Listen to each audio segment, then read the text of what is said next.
नमस्ते मित्रों, व्रत पूजा त्यौहार चैनल में आपका बहुत बहुत स्वागत है।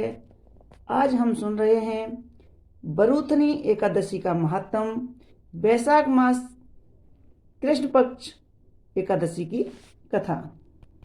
धर्मराज युधिष्ठिर बोले, हे भगवान, वैशाख मास के कृष्ण पक्ष की एकादशी का नाम तथा उसका विधि क्या है और उससे कौन से फल की प्राप्ति होती है, सो कृपा पूर्वक कहिए। श्री कृष्ण भगवान बोले, हे राजेश्वर, वैशाख मास के कृष्ण पक्ष की एकादशी का नाम बरूथनी है। यह सौभाग्य को देने वाली है। इसके व्रत से मनुष्य के सभी पाप नष्ट हो जाते हैं और अंत में सुख मिलता है। यदि इस व्रत को एक अभागिन स्त्री करती है तो उसे सौभाग्य मिलता है।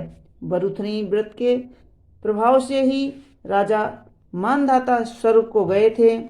इसी प्रकार धुंधमार आदि भी स्वर्ग को गए थे। बरूथनी एकादशी के व्रत का फल 10,000 सहस्त्र वर्ष तपस्या करने के फल के बराबर होता है।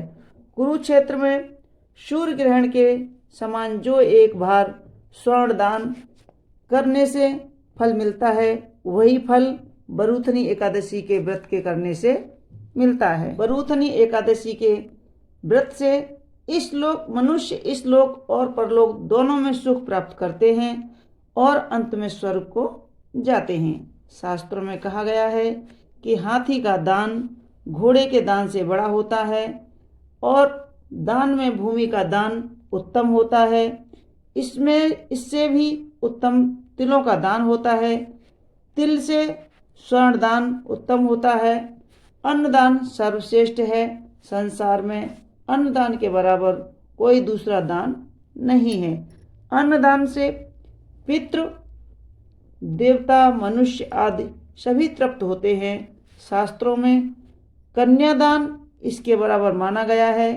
बरूथनी एकादशी के व्रत से अन्न तथा कन्यादान का फल मिलता है। जो मनुष्य लाभ के वश में होकर कन्या का दान ले लेते हैं, वे प्रलय के अंत तक नरक में पड़े रहते हैं या उनको अगले जन्म में बिलाव का जन्म ग्रहण करना पड़ता है। जो मनुष्य प्रेम से धन सहित कन्यादान करते हैं, उनके पुण्य को चित्रगुप्त भी लिखने में असमर्थ हो जाते हैं। जो मनुष्य इस बरूथनी एकादशी का व्रत करते हैं, उनको कन्यादान का फल मिलता है।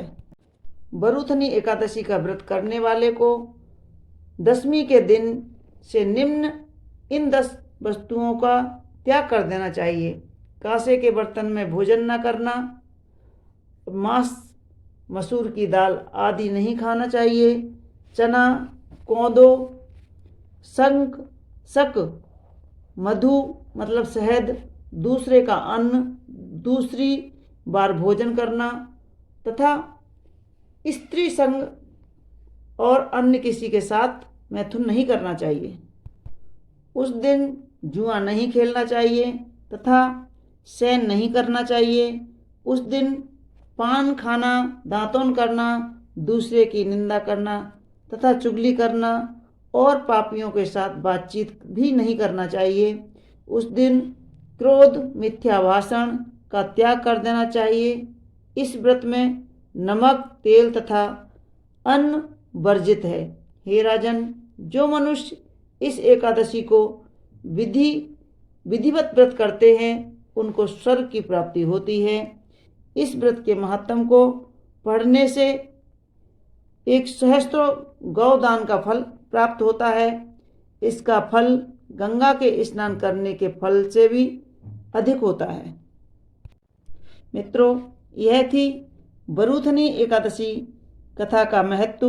तो आपको हमारी कथाएं कैसी लगती हैं, हमें कमेंट्स बॉक्स में ज़रूर लिखें और हमारे वीडियो को लाइक करें, शेयर करें और प्लीज़ सब्सक्राइब अवश्य कर लें ताकि आने वाली आगे की कथाएं हम आपको इसी तरह सुना सकें।